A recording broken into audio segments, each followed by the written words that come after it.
All right. What's up, everyone? It's Jeremy Majors here from Majors Academy Dog Training out of Green Bay, Wisconsin.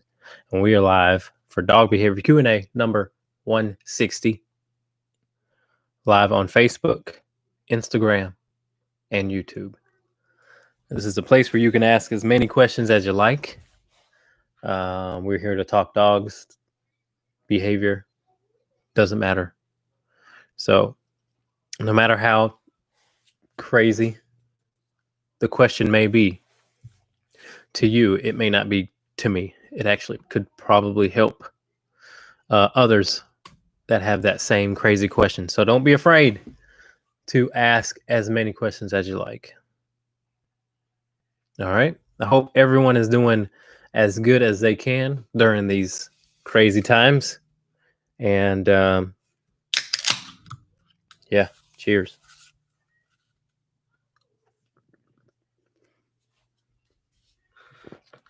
All right. Let's answer some questions.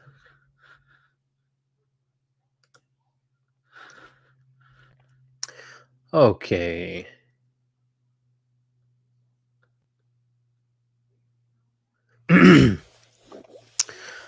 First question. I have a dog that is really on alert during walks. I don't think she believes we will protect her on walks from other dogs. In our neighborhood, we have a lot of off-leash dogs and owners that aren't paying attention. She will now bark at some dogs and lunge. I have the ability to take her to less stimulating places, but would like to help her get over this. Suggestions. Yeah. First suggestion would be to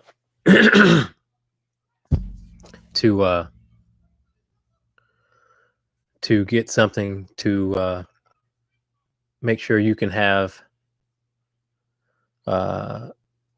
Make sure you don't let off-leash dogs come up to you or that dog. That's what she's afraid of. So you want to go ahead and not allow that to happen. Best tool for that is called the Doggy Don't, and you can buy it on Amazon for $50. Doggy Don't. All right. Then secondly, give her a break from that environment. You know, mix up the routine a little bit. Take her to an environment where maybe the dog doesn't have to be so on guard. And that may be the trick. That may do it. All right.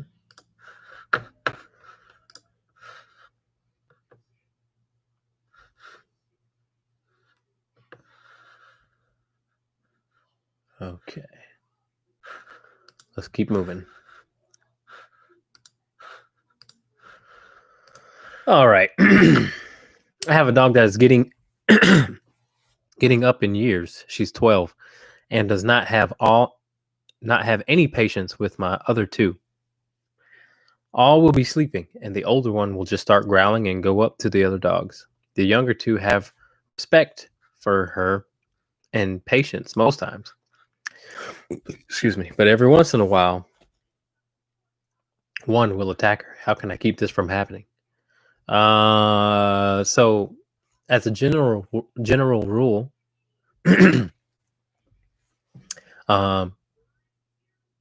you want to be able to help your dogs see that it's not okay to fight in the house. No dog should be fighting in the house at all.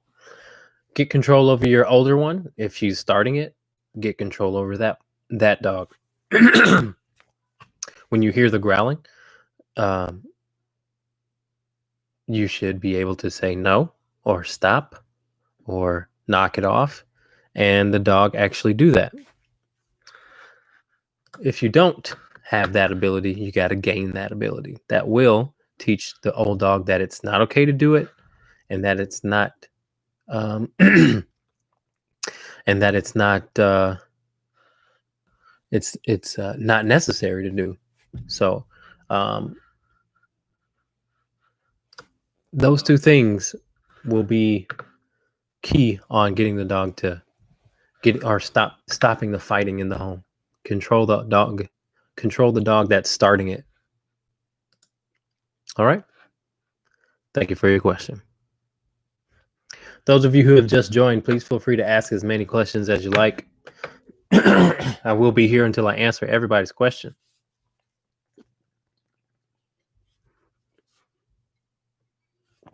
All right, next question.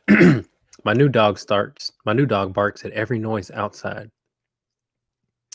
It's just a small bark, but she hears every little noise. Fearful? What should I do? Well, what you want to do is make sure you can get that dog to start to respect certain boundaries in your home. That's going to create safety in your home.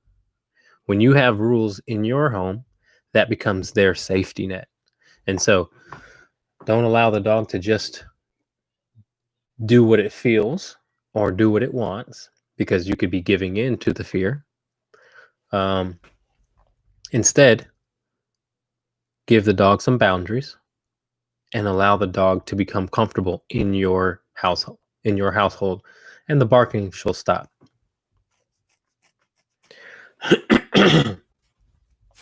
All right. Give her time too. If it's new dog, also give it time. But boundaries are the way that you create security between you and your dog.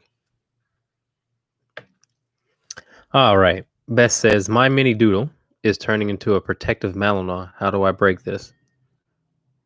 It's turning into a poodle because it has poodle in it.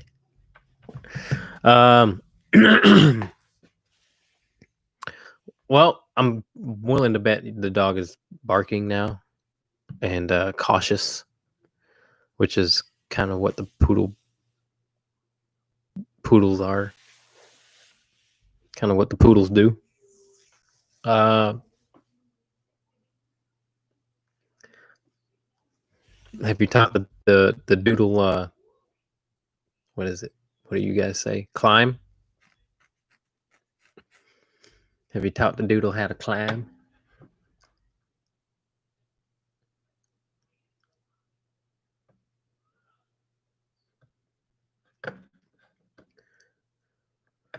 Okay.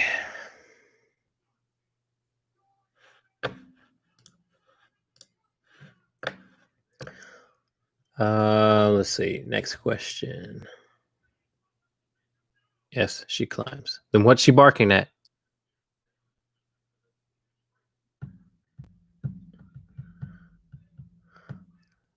Let's give a little but she got nippy with me this week. Ha. Sorry, I shouldn't be laughing. I know this person personally. Friend of mine.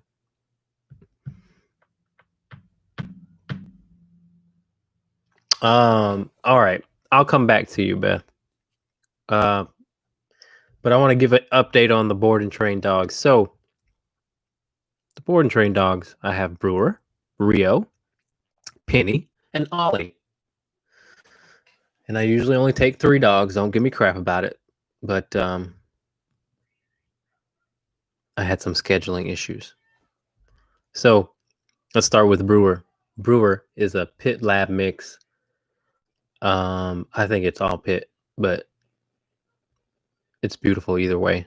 Dog is fearful, and the dog has nipped a couple of times, I believe. The dog is also very quirky. Like, the dog is flinchy. Let's say that. Dog is pretty flinchy. And young, so that's good. But very smart, getting the training very well. A little bit in its own head, which is why I think the dog decides to take it as far as nipping. And what I mean by in their own head is some dogs decide to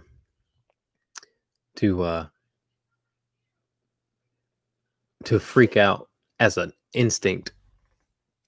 And whether that is learned behavior or behavior that's genetic, who really knows? I think it can be both, um, but it's challenging with those dogs because you almost, in a way, you will not almost, you have to work them through that initial freak out. So any new noise or sudden move, the dog goes into its own head, and it's hard to work through that. But very important to work through that when it comes to working with aggression, because that initial impulsive um, behavior, if unchecked, results in that aggression.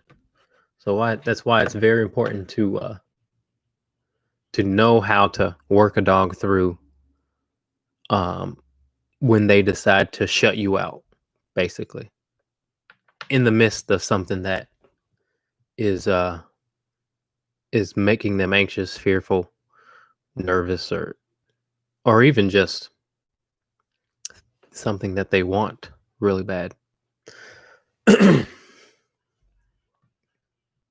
So that's that. All right, those of you who've just joined, please feel free to ask as many questions as you like. We are here until all the questions are answered. No question is dumb question. Okay, everything will be fine. Hey Jeremy, just wanted to thank you for all your help with Clyde. I can't even tell you how much I enjoy walking him. You made such a change in our boy. Thank you so much. I really appreciate that. That means a lot. Glad I could help. What up, Elias? Cheers.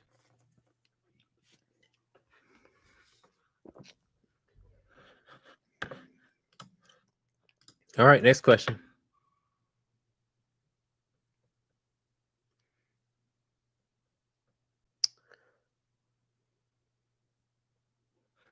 All right, I have a new pup. We went away for an afternoon, and when I got home, he was out of the metal crate. I'm 90% sure my other dog opened it. Suggestions?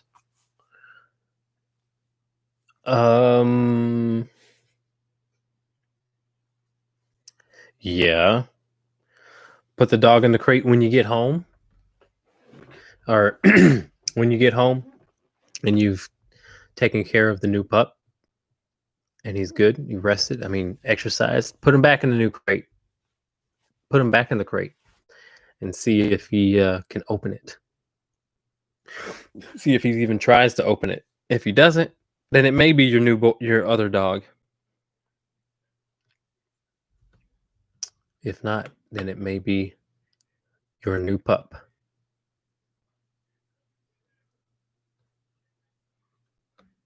You know?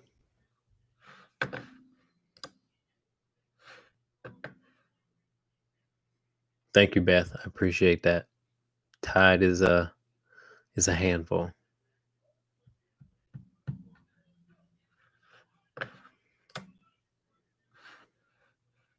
All right. Next question.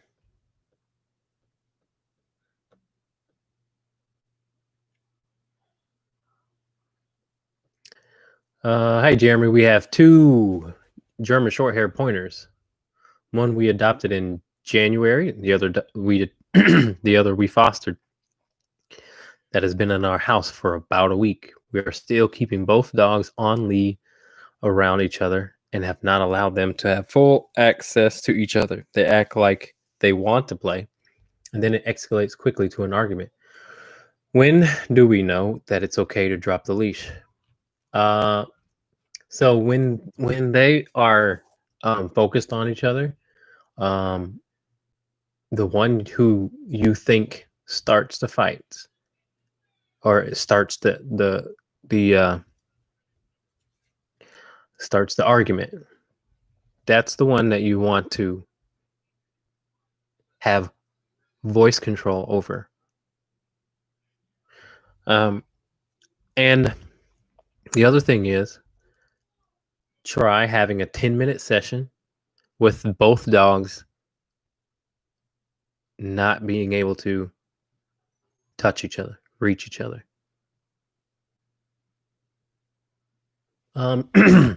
Maybe that'll help. There's many ways, but both dogs also need to see that you can control both of them. One dog needs to see that you can control the other, vice versa.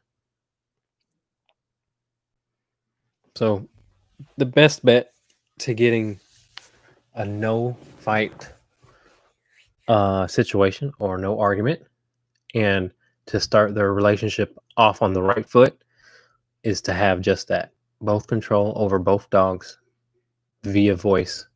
Use your e-collar if you need to. But and then when you when they do meet, if they look like they're stiffening up, because looking like they're playing is different or may not be what you think it is. If they're play bowing, that's one thing.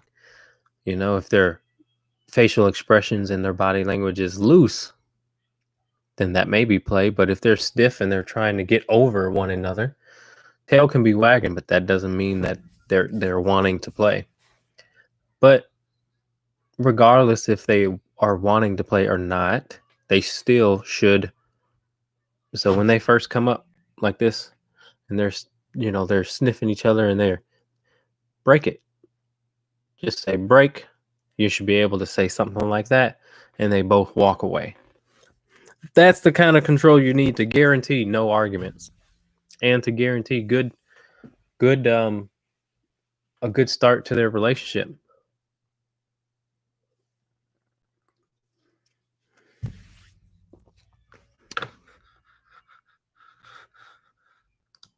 Yep.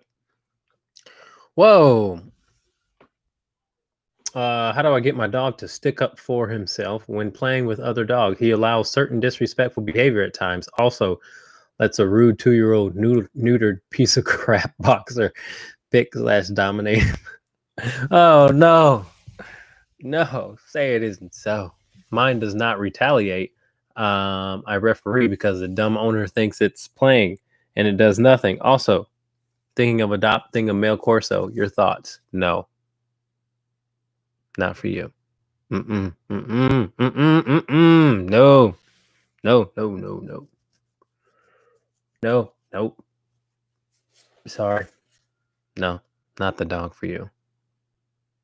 But back to your first question. Let's see. Well, what's his name? Is it Cletus? Clover, right? Is Clover letting others dominate him? Come on, he's a Rottweiler too. How old is Clovis? How old is Clovis now?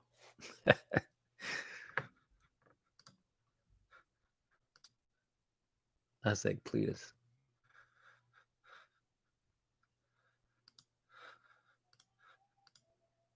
16 months. Okay, so he's old enough to be shouldn't be taking that crap. Although some mature later than others. 2 years old. You know, he could wait until he was 2 years old. When 2 years old comes around, Clovis may put his foot down. You know what I mean? He's probably bigger than that guy too, but I wouldn't allow him to be dominated. You know, I would break it up just like you're doing, and maybe try and avoid that dog if you can. Yeah, so he's a bigger guy. What if he's just being a humble dog? You know, he's just like, I know I can whoop your butt. Like, you know, go ahead and whatever. Or maybe he likes it. Maybe he likes being dominated. He's very humble. That's good. I miss Clovis. Okay. Get any toilet bowl cleaner yet? Toilet bowl. Get out of here. We have some dogs coming back to our rescue facility who are resourcing and processing. How, if possible, can we work this at the rescue? And if so, how? We would like to outsource some board and trains in our budget to work on some other problems we may find from those we have had at the facility for some time.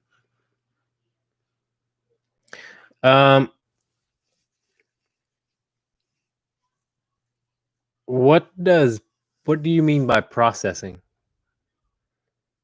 And for that matter, what do you mean by resourcing? I think I know what you mean, but I just want to be clear. What do you mean by resourcing and processing?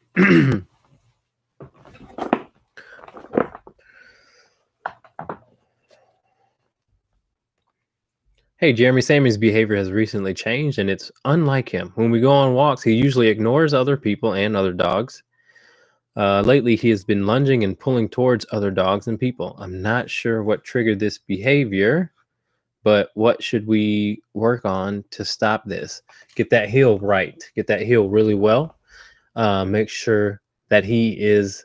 Make sure that you are cutting the fuse before it reaches the bomb. So as soon as he looks at another dog, don't allow those ears to go up for longer than 3 or 4 seconds before you give him a correction, the appropriate correction that'll make the dog's ears relax back and the dog relax a little bit and not stare at the other dog. So no staring. Okay, resourcing and possessing. Gotcha. Okay, who are resourcing and possessing. How, if possible, can we work this at the rescue? And if so, how? Last question for you. Is it towards males? I mean, is it towards humans or other dogs? Are they resource guarding with other dogs or humans?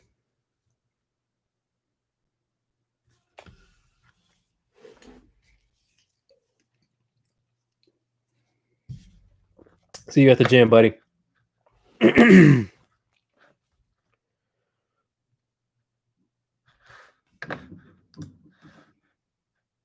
He doesn't miss me. Thanks. Sure he doesn't. I'm the one who taught him how to be off leash. He should miss me.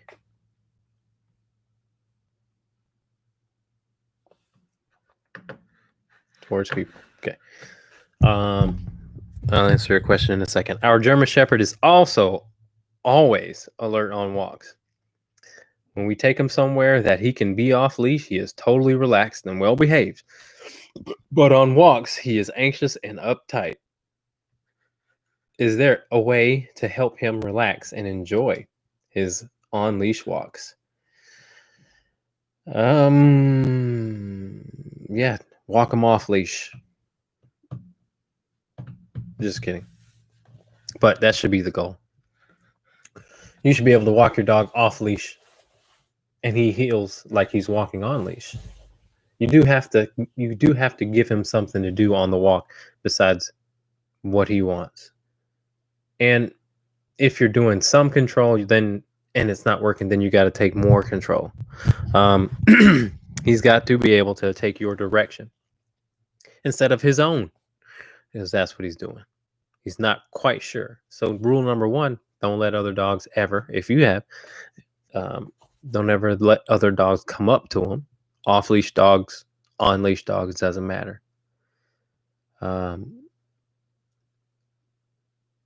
Or people, if it's people that it's nervous about. Don't let people come up. The dog needs to know that you are in control of the walk. And he can't be in control. Because when he reacts, that's him taking control. And you have to do it. So I make my insecure dog stay by my side. It builds trust right by my side. they start to learn how to heel off leash right by my side. And that should be the goal of walking your dog with a leash, is to teach them how to behave off leash. But that's what I would do. You got to be a little bit more tough on the dog and on the walk. That's what that's telling you. Be more of a leader for the dog.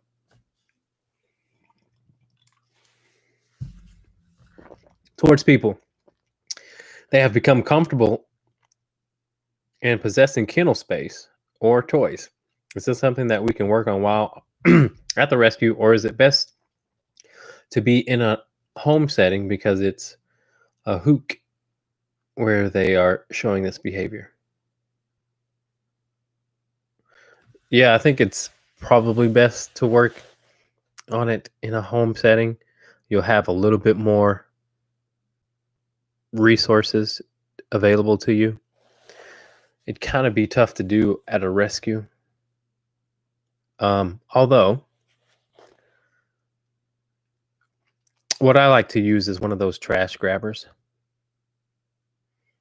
But you got to be able to somehow teach the dog what no means when they decide to get resource aggressive back at the trash grabber.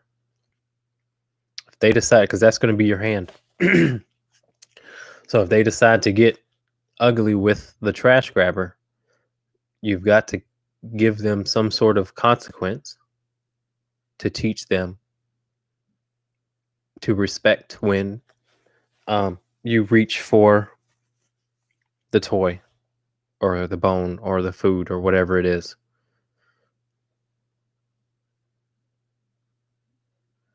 So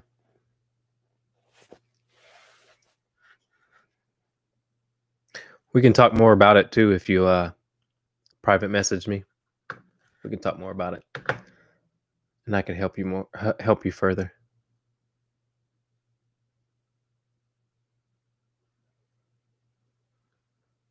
Okie doke. Okay. I got a couple more questions. Okay.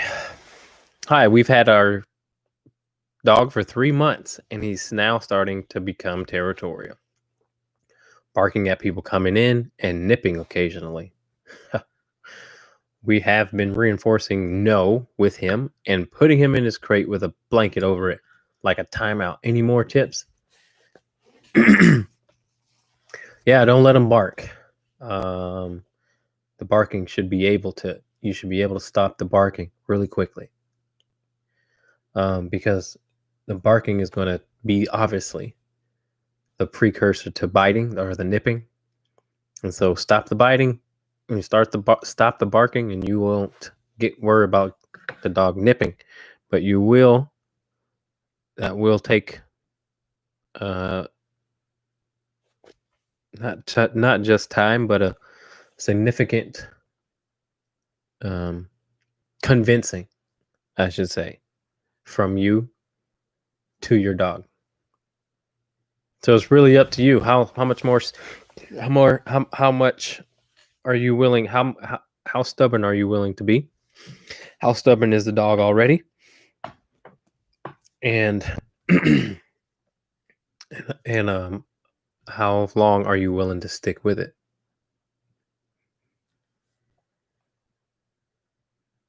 You know what I'm saying?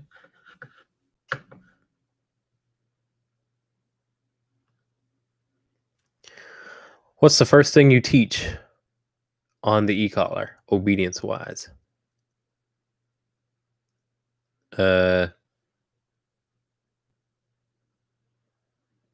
Probably sit.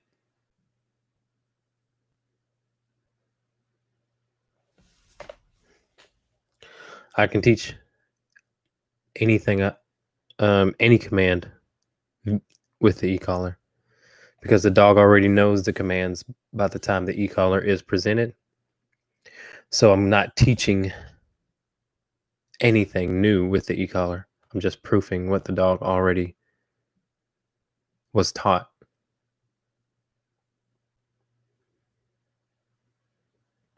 Hope that makes sense.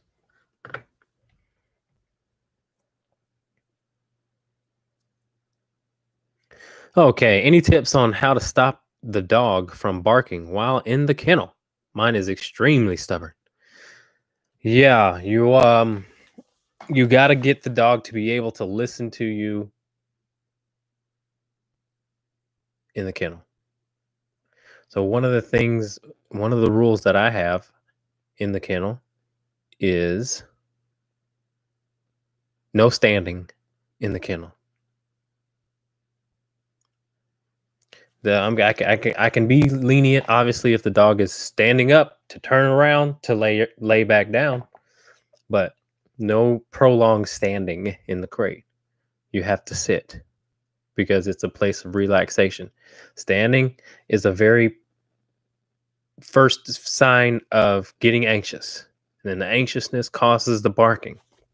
So I don't allow any standing in the crate. No whining either. The whining is subsequent to, you know, the standing though. I would not allow standing. Sometimes if you take control, if you stop the standing, then you got a good chance on stopping the whining. Second rule is obviously, the barking should never get them anything positive. Actually, you should really hold off on anything positive in the crate. And I just mean that what I mean by is not giving treats, because sometimes the treats could create the dog the timer dog. Let's call it the timer dog. Some of you know, if you've worked with a dog in treats, that if you give a dog a treat, they'll stand there and look at you and have a timer. Like, where's my next treat?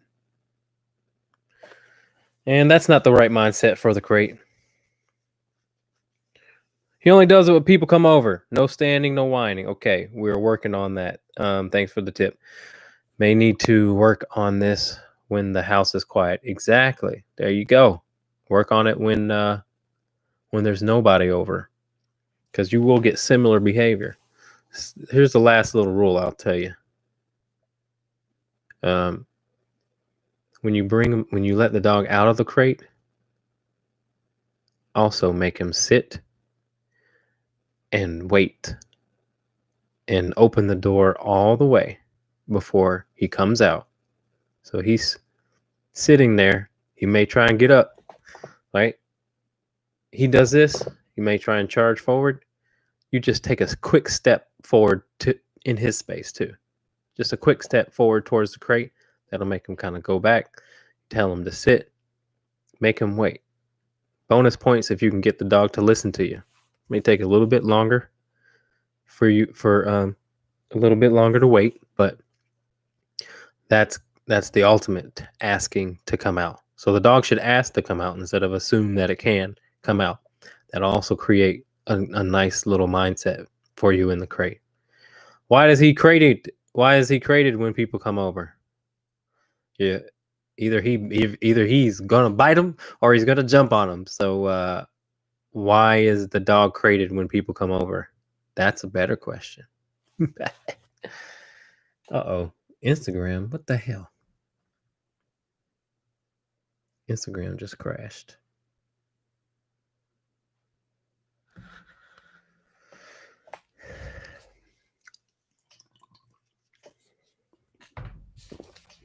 Yep, not a problem.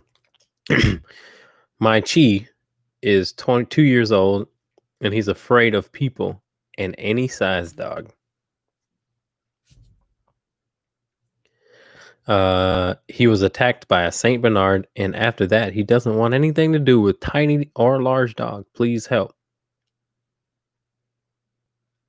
Man, that's gonna take that's gonna take some time to get that dog over that. Because I'm willing to bet that this dog is maybe clingy. to whoever the owner is. If that's you, dog may be a little clingy to you. And what has to happen with a dog of that size is the dog has to be able to be pushed to being vulnerable, especially if it's been attacked. Dogs of that size are already irritable because they know on some level they're that size. And the breed, in my experience, is prone to being a little irritable. So, what's the hard part about small dogs is we feel a little bit more sorry for them, or we ignore certain behaviors that we wouldn't ignore if they were big, because how much harm can they actually cause, right? Jumping, barking, pulling on leash. Those things would be a little bit more serious if the dog was 150 pounds. I mean, 100 pounds, 80 pounds. So, guarantee the dog pulls, barks, jumps, whines. Like all of those things contribute to why the dog shuts the rest of the world out, because they can get away with the majority of the things that big dogs would not be allowed to get away with, or shouldn't be allowed to get away with. So that's going to be the biggest challenge for that dog. And small dogs, I always keep for my boarding training. When I have a small dog, I want to keep that dog for 4 weeks, because sometimes they're so closed, their wall is so high that they don't allow me in until after 4 weeks, 3 weeks. So that's going to be your challenge, is 2 years. It's been 2 years where the dog is probably in no and probably been able to do things that it shouldn't have been able to do in order to keep the dog social. Social dogs are comfortable being vulnerable. Non-social dogs have a wall up, and when they are a little bit nervous in the presence of people and dogs, they lash out because they haven't been pushed over that nervousness. So that's what's going to have to happen. I mean, that's sort of the practical side, or no, that's sort of I guess, the theoretical side. Um, you'd have to call me if you want to get some practical knowledge, because I'd have to know a little bit more. But that's what I'm just guessing. You know, given that the dog is small, and given that the dog doesn't like dogs or humans, it's probably because he's had life a little too easy.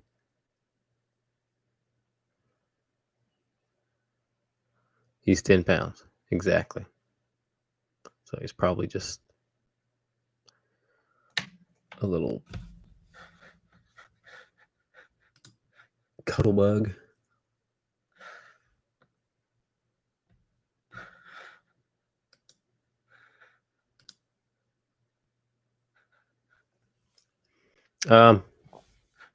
Yeah.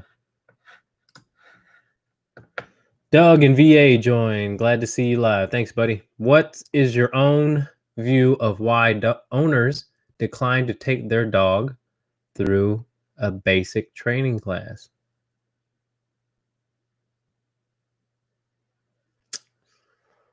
Why would they decline? They think they can do it themselves. You're welcome. They think they can train the dog themselves. I don't know.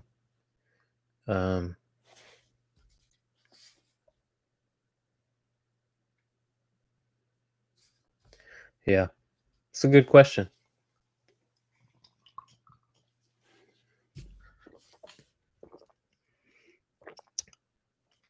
What do you recommend to help a dog feel safe in their environment?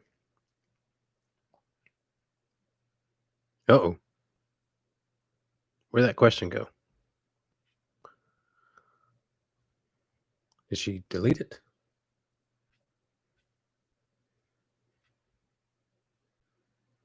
Yeah, that question went bye bye.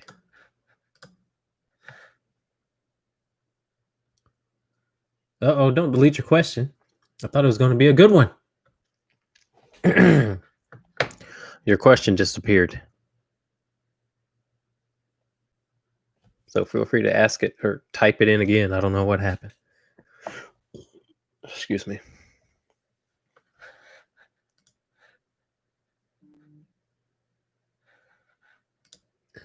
All right, couple more, guys. Let's do this.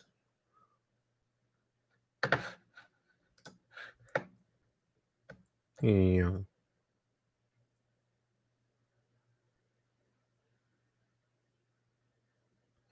One of my dogs barks for several minutes when I first put it in the crate,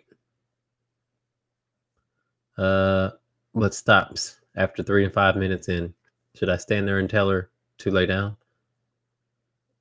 No. Um, I would get the dog to sit for sure. You don't have to necessarily worry about lay down unless you can get your dog to in a down. I wouldn't necessarily worry about putting the dog in a down. But the dog cannot stand up. Again, that is just a little rule that I have for dogs that are in the crate that tend to bark, even have separation anxiety. The dog has separation anxiety. Put the dog in the crate, and while you're home, and work her through some relaxation drills, putting the dog in a sit, walking away when the dog gives you a sit. Peek around the corner, see if the dog's standing up again. Repeat the same thing. There's that question again. What happened? What you recommend to start helping them feel safe in their environment? To counteract crazy behavior at passerbys, we use go lay down, but still wants to control outside activity. So, if go lay down isn't working, well, okay, let me ask you this. Is go lay down working? How reliable on a scale from 1 to 5, 5 being every time, 1 being never, 10%. How reliable is that go lay down? Hey, Jeremy, how's Penny Girl doing? Woo-wee! Penny Girl is a true cattle dog. Through and through. Holy smokes. That dog isn't a Carolina dog. In my opinion, that's all cattle dog. She is a hardy dog. I mean, she's so headstrong. And she's so anxious in, I think I was telling you, or I was telling the audience last time about how she wants to be in control no matter what. Even cars make her go into control mode. I wonder if you get caught on any of that. But if you didn't,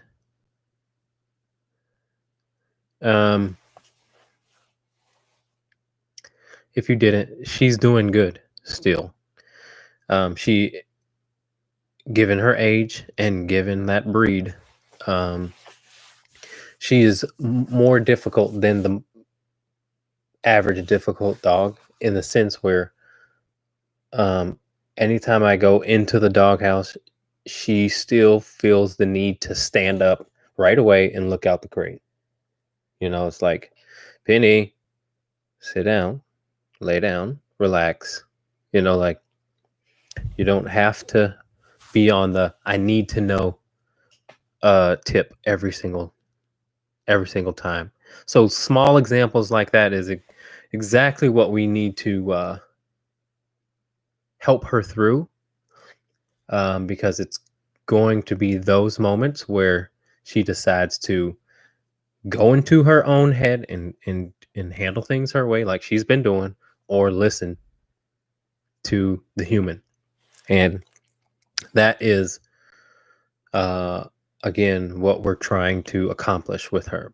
Most important thing, because again, she gets very anxious very easily, and she's also a dominant female. She pees with her leg up, and so it makes sense, you know. um we're getting there, though. We've got quite a few more days of training, and I have hope that she will be just fine.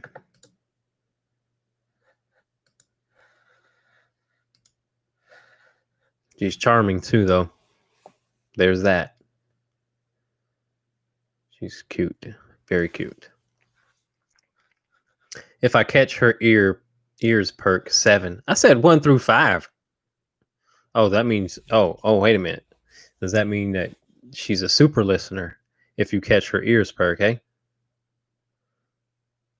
Okay. If that's what you mean. Um you're very welcome. It's a pleasure working with her.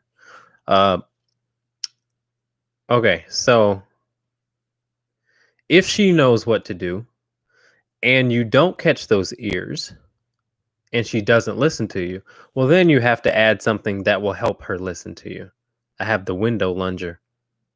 Ooh, I've been trying to catch her before she gets to that level. But of course, as soon as we thought she was chilling out, she flew over to me to go berserk. Flew over me to go berserk. Okay, so I would definitely, in that situation, introduce the e-collar, but I'm gonna kind of explain how to use it, because I don't get too much crap about people uh, um, knowing that I use the e-collar. I just want to make sure you guys, you're using it right. So again, the dog knows what to do and it's just not doing it, then the e-collar is for you.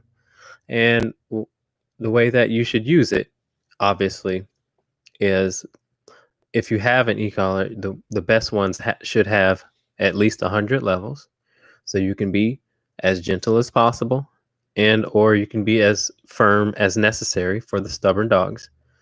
But you'd put it on her, and you would go to her bed with the remote in your hand, and she has the e-collar, and you would say, "Come," and then you say, "Go to your bed," or you'd say her name and say, "Go to your bed." And then you'd be able to press the button at the appropriate level that works, which means that would get her to not, obviously, get her to stop barking out the window, and that she came to you. All right. So you're going to need something else other than just your words to convince the dog that you have to do this. And the e-collar is a great tool for that.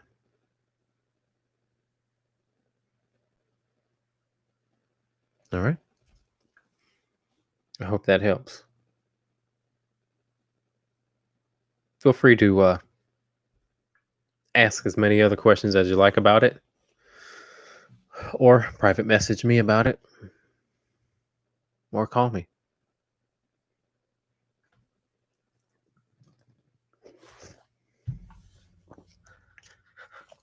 Okay. What's the best way to break a dog when on a leash walk from chasing cars and barking at them? Um, what kind of dog is it, if you don't mind me asking?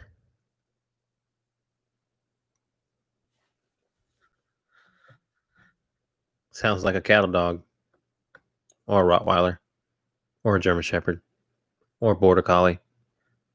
What do all those dogs that I just listed have in common? Can anyone tell me?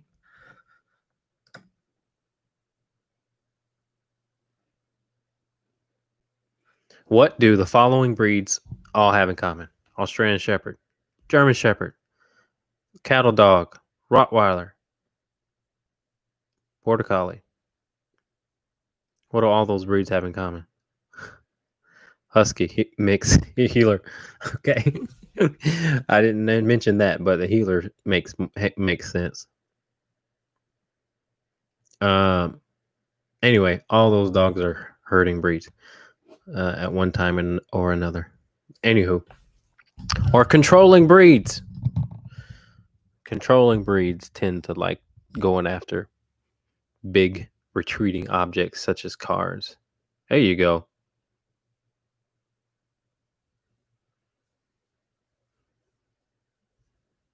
Husky mix. So what to do about chasing cars and barking at them? So, Kenny, you want to teach your dog the heel, the non-negotiable heel. That means walking beside you, loose leash, and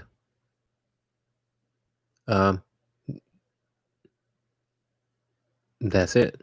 Walking beside you, loose leash. What are you using to walk the dog with? Harness, regular collar, martingale, choke collar, prong collar. What do you got?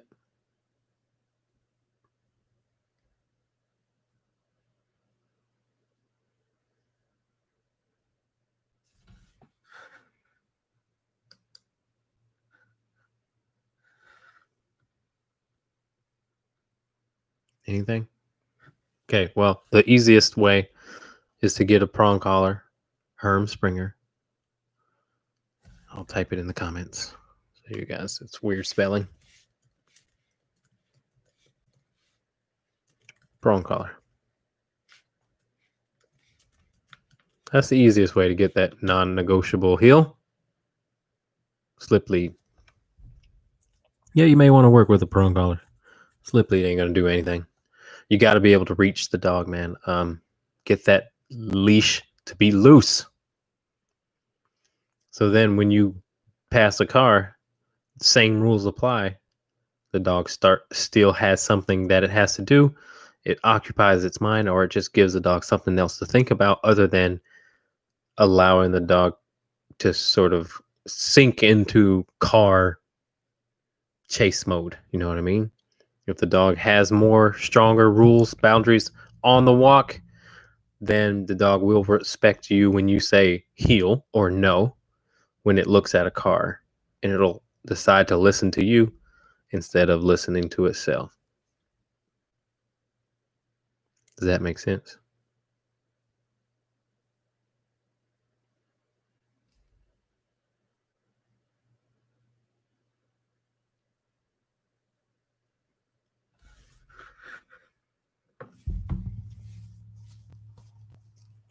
So that's what I would do.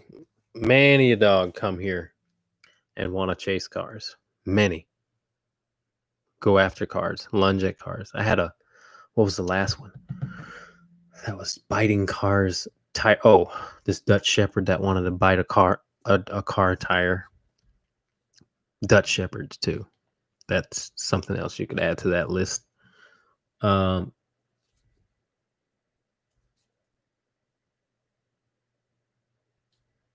Yeah, give that a shot. Make sure the prong is it fits good. It's not like a piece of jewelry. It's not a necklace. Shouldn't be down here. Should be up here. So take prongs out if need be, but it should be snug. Shouldn't be too tight, but shouldn't be loose enough to where you could pull it over its head. The higher it is behind the dog's ears and underneath the chin, the easier it will be to to walk him, teach him how to walk. All right.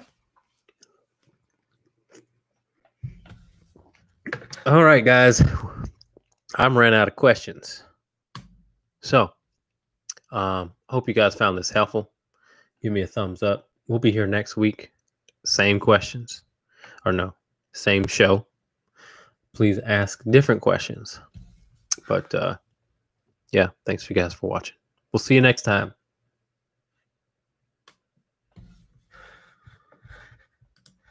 Bye, YouTube.